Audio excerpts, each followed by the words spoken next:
well, fucking hell, look where we are. We've changed scenarios, we've changed locations today. So this is the first D&G Roadshow podcast, and we are with probably one of the most prolific, identifiable brands. You're certainly a brand in the town, one that I've watched from its start. That's such a terrible word. Infancy. Yeah. And we're here with none other than the man that's been responsible for running of it for the last last year. Yeah, introduce yourself, mate. Let everyone know. Hi, so my name's Rob. Joined Planet Doughnut back in September last year with the aim of, I joined as operations director, trying to sort of streamline and help the business transition from what was a family startup business that started making donuts in the garage through to a factory setting that employed 90 odd people throughout the course of last year. It's a massive change of expectation and huge. How long ago was it founded? Because I remember, is it 2017? Business was founded, and then got some investment from a local family business that have a number of retail outlets and another manufacturing business locally. Moved us into this building in 2020, so that was kind of a rebirth, if you like. But the business had kind of it had a good reputation locally and was trying to expand sort of across the nation, but it was just struggling. Like high street based, though. I think you've probably run into one of those times of this, because you're in FMCG clearly, of when the high streets just start to die, right? Yeah. Footfall's down. Yeah. Bricks and mortar's difficult. It's expensive. I mean, these things, what are they? A couple of quid a go. You've got to sell an awful lot of donuts. Really, well, $3.50 retail price starting from, really. So lots of our customers sell out $4.50. So places like Chester Zoo or Tottenham Hotspur Stadium, where just to drop a few. Yeah, just a couple. Yeah. So I'm more interested in. So these podcasts for us are around. One, me just getting to have a chat about business. It's a real big passion point of mine. I know we've built what I consider a friendship. Played a bit of golf. Well, we didn't play fucking golf on Friday. I had such a good time though. We've got obviously Andy Dixon in common that's now helping you. So I guess for me, other than satisfying my own interest of one, chatting to like-minded people, is this an opportunity really probably to dig into what I noticed with you. Mm-hmm. And I take the piss lightly here, is I've never seen a chef with a brain like yours, mate. So when me and Gaz were lucky enough to come round for the first walk around, it hit me straight away, mate. The passion you've got for the business is something else. But the attention to details there. So tell everyone like where you started life, and that'll probably fill in some gaps around what I'm waffling on about. Yeah, so basically from the age of, on my 16th birthday, I wanted a job, I wanted to work, I've always wanted to graft. So went to McDonald's, filled out the paper application. They gave me an interview, I was working the next day. So nice. Just, loved it. So I was doing my A-levels, and I was working like 45, 50 hours a week at McDonald's. Brilliant, because it's 24/7, so just cramming the shifts in. Yep. And I'd worked my way up to sort of ready to take my management course. You have to be 18 to be a sort of shift manager there. Right. But just loved the system, the process. There's a place for everything. Everything needs to be in its place. Oh, you can tell you love a system and process. Oh, it's ace. I could tell you like temperature of the oil for the hash browns, how long they cook for, like just everything. It just sort of talked to me in a way. Yeah. So I was, believe it or not, I've eaten too many donuts now, but I was a bit of a sportsman back then. So I had an unconditional offer to go to Loughborough to study sports science. Nice. So, parents were like, go on, that's a great opportunity. And then I was like, I'm going to be a manager at McDonald's instead. So it didn't go down well. So went down to Hamburger University, as they call it. And I graduated, passed the management course, first in class. And they said for the first time in 15 years, someone got 100% in all of the exams. No way. So they were like reading it out, like first in class, 100% all the exams, haven't seen that for 15 years, blah, blah, blah, blah, blah. But for me, I was... Something you enjoy. Yeah, if you want to do it, just do it properly. Then I was working in a franchise group, so I realised after, I was hungry for basically embarking on the business management degree that was funded by McDonald's. Right. And I was hungry to sort of progress. But in the environment I was working in, when he's been promoted, Yeah, I you'll be in guess. with a sniff. I thought he's been here 20 years and he don't, Yeah, he he's don't not care. likely He's to not go good at anywhere. his job. He calls it, but he's above the pecking order. So I just thought, you know what, I'm moving. Yep. So I had always wanted to be a chef. So I was having breakfast in a restaurant in town, and it was like an open kitchen, and the owner of the restaurant was cooking. I said, it's like mushroom soup. I was like, you bang any sherry in there or whatever. In And soup?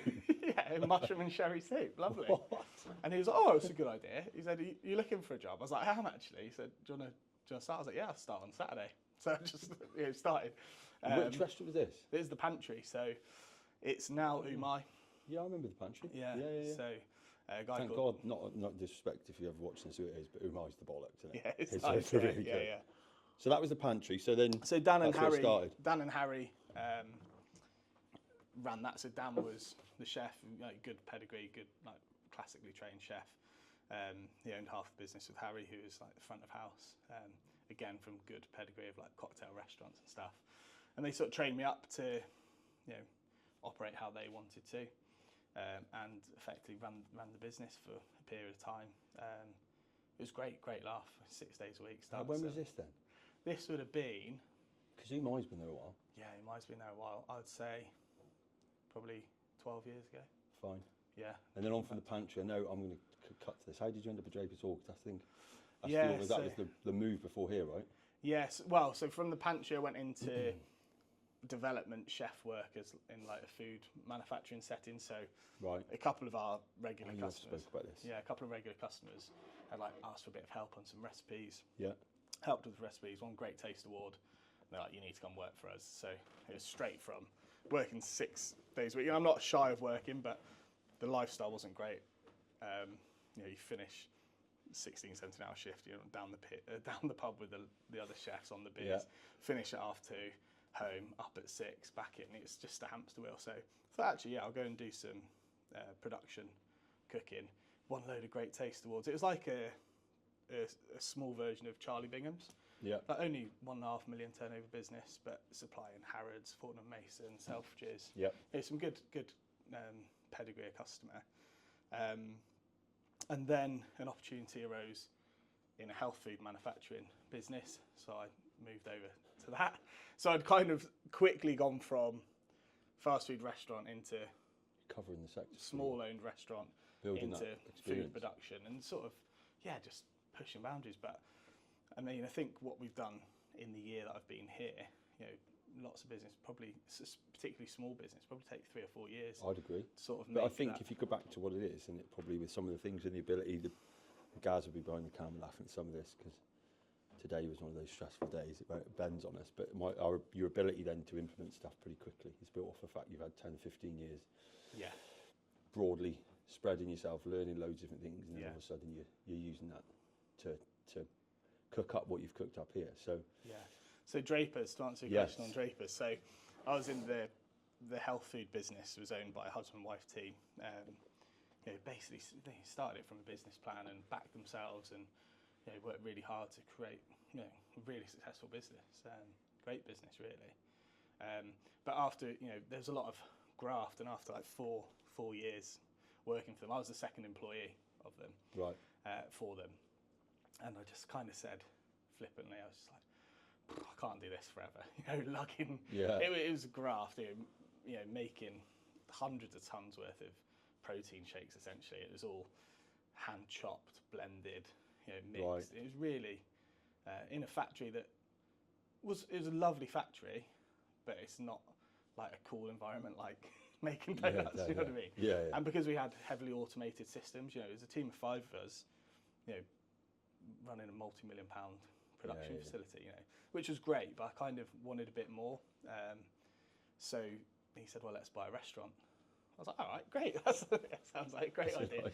So he fronted it and gave me some shares, and basically it was on a sweat investment basis. Yep. So that was Draper's Hall. We did the business plan. And that's still around now, isn't it? I mean, still around, yeah. But you met James on the weekend. Yes. Cousin came up from Broadstairs. Yeah. Want to take him for a nice meal. I think there's Where still a do you need go? for. Where'd you go?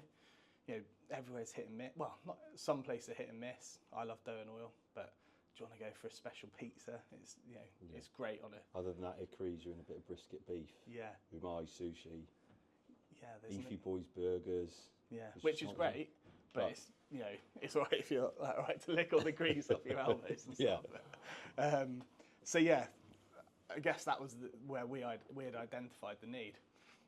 So yeah, they spent a lot of money, brand new tables. We had all the cutlery handmade by an Certain old posh school now. I place think I went for in like Birmingham. one of my birthdays and years ago.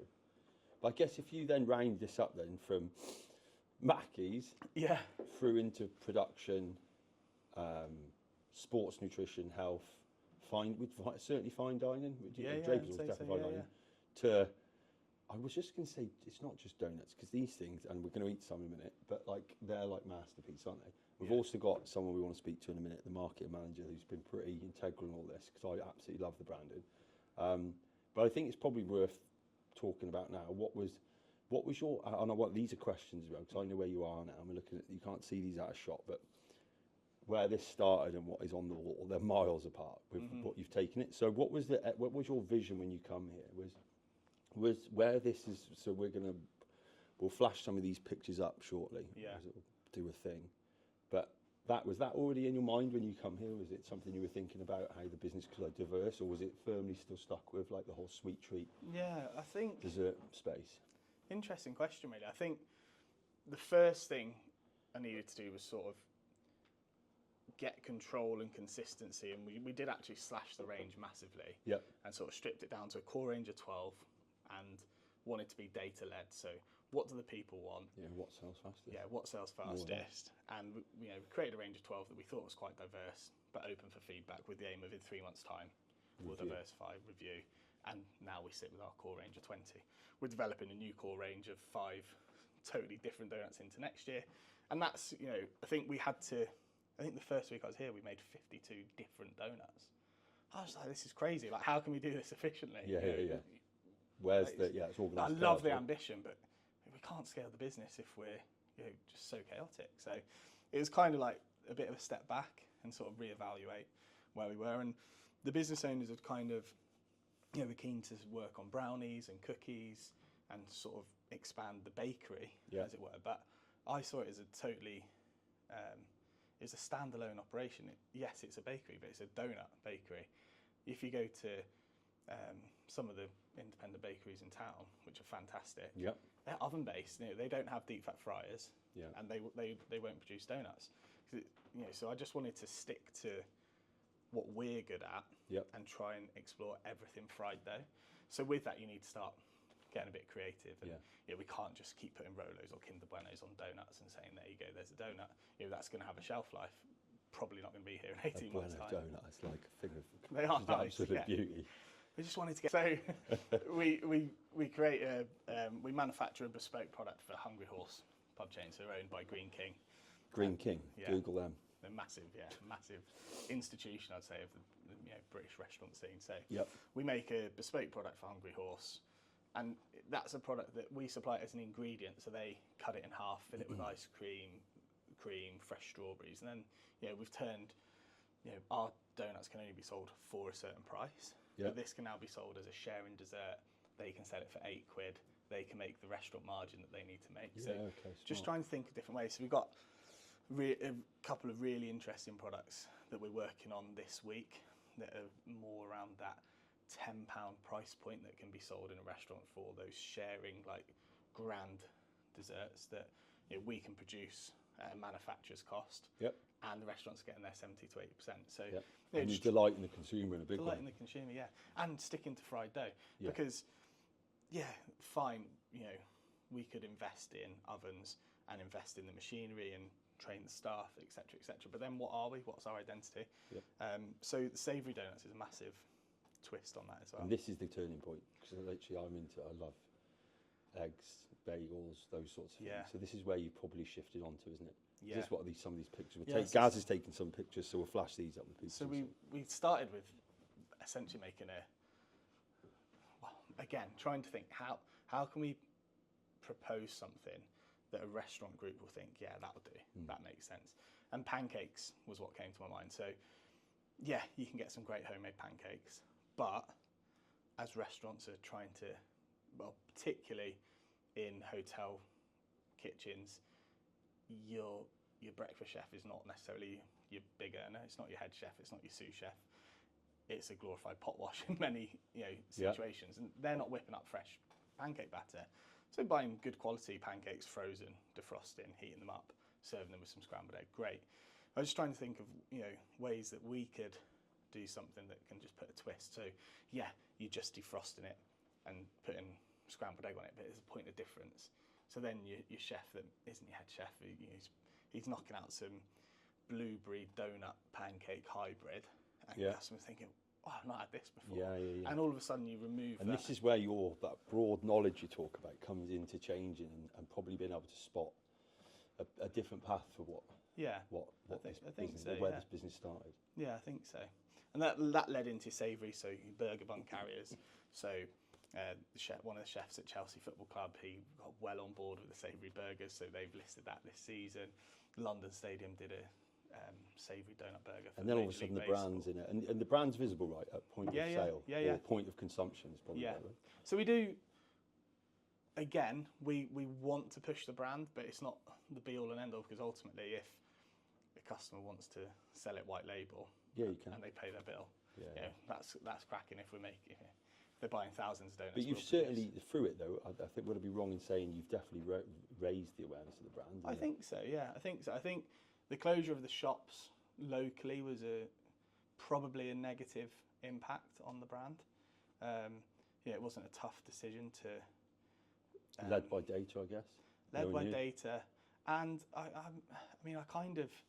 so the shop, we had 8 shops. 4 were operated by a totally independent franchise operator who also run KFCs, Chopsticks, a number of restaurants, and the other group is still operated by the founding director of our business, so still essentially my boss. Yeah.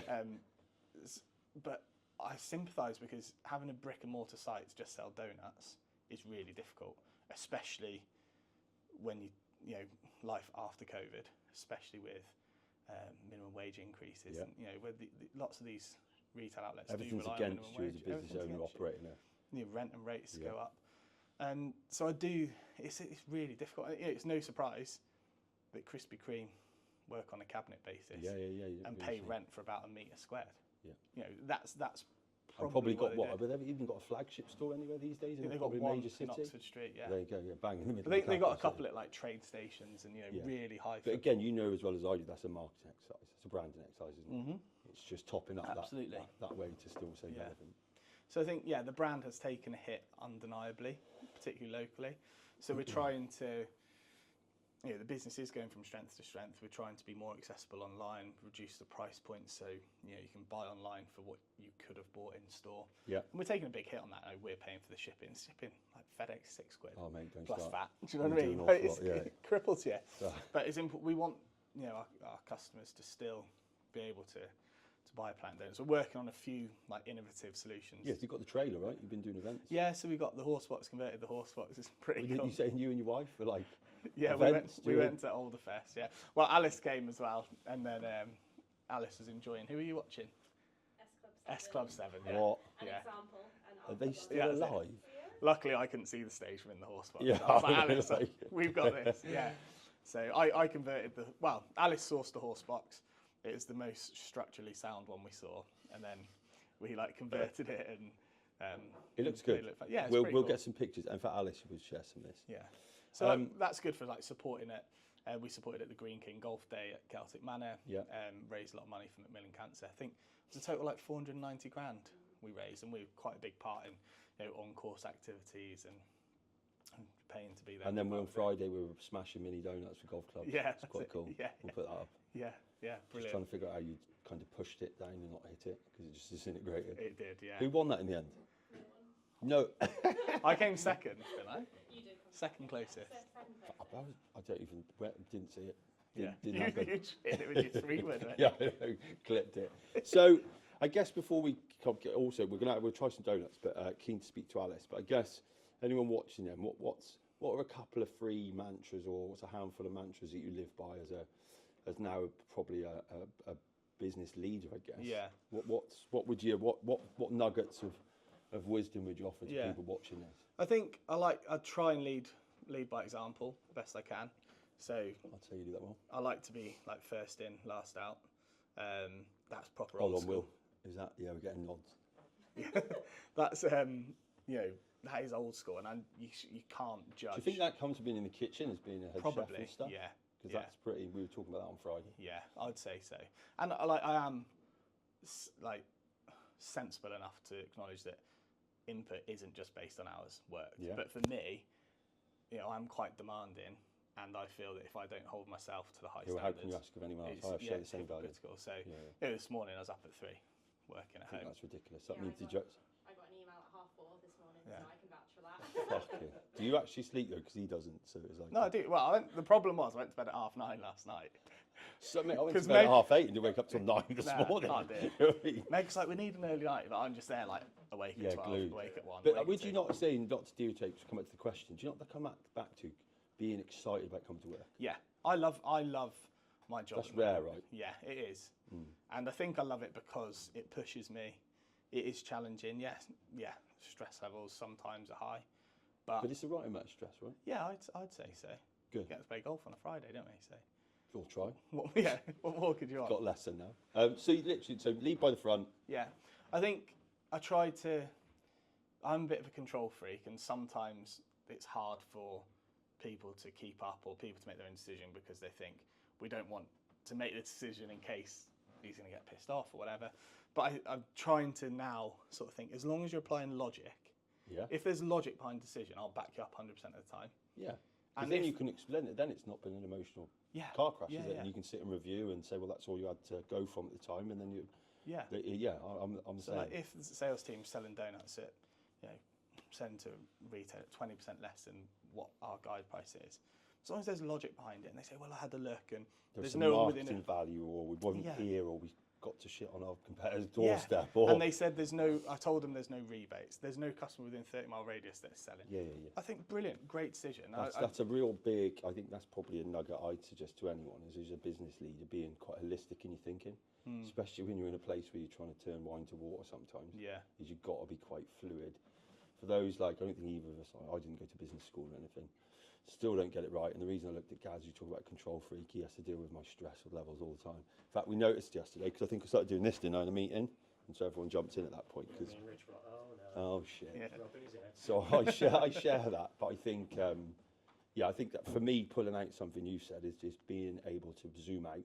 Yeah. And be comfortable that if things have made sense, even if it wasn't sense to you, you know that wasn't ill-intended. They aren't being just wild. Or... Yeah, exactly. If there's logic behind it, whether that logic's right or wrong, we can work on that. And we can learn from that. Yeah. I think another thing as well, so in my last role, I was in my last role for just over 8 years and ran and operated the restaurant in that period as well. And I think since I've moved away from that, I'm sort of trying to enforce myself with a reset every 4 months. So I think that's important because otherwise I'm just going to be on the hamster wheel for years again. And maybe it's 8 years down the line, I think. Yeah.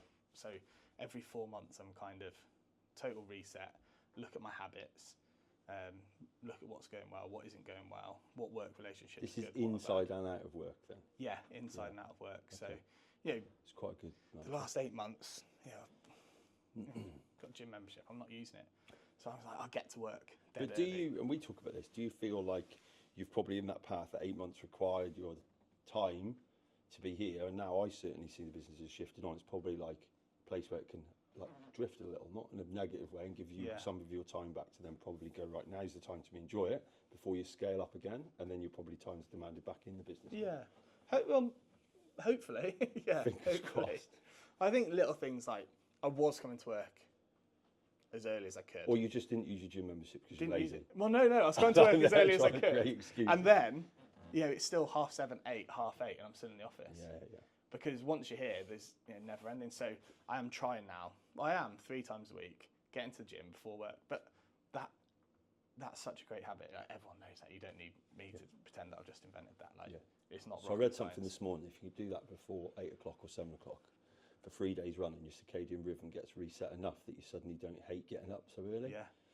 About to test it. I can't imagine it's going to work for me, but we'll try it. Yeah. And great ideas. I had a brainwave. So I put Thinking time. in that new habit, and literally on the second week, we've been struggling with the icing and the herbs and spices for the savoury donut. Right. All of a sudden. 6:15 in the morning in the gym, I was like, I've got it. I've got it. I've got it. And it was such a simple thing. Straight Yeah, to yeah. Tesco, buying loads of ingredients, straight here, new product development. And it's fixed. Everyone's tasted it like, oh, So what is it? I think Gaz loves a bit of this. So we chat. Hormozy's got this thing. Is, don't tell me you got a problem until you spent 20 hours thinking about it. Yeah, I Like, love do you know what I mean? that. I think Yeah. when you do, you're like, yeah. So I used to talk about, and that's the only thing I do miss is driving. So I used to spend a lot of time on the road, probably 6 hours most days, and you Right. think, fucking, I'd just sit there and be like, boom, boom, boom, get back, and you just got endless notes. Whereas now, when you're in the mix all the time, especially when you're trying to be creative, it's quite difficult. Yeah. Look, I've certainly enjoyed since making acquaintances, mate, and long may that continue.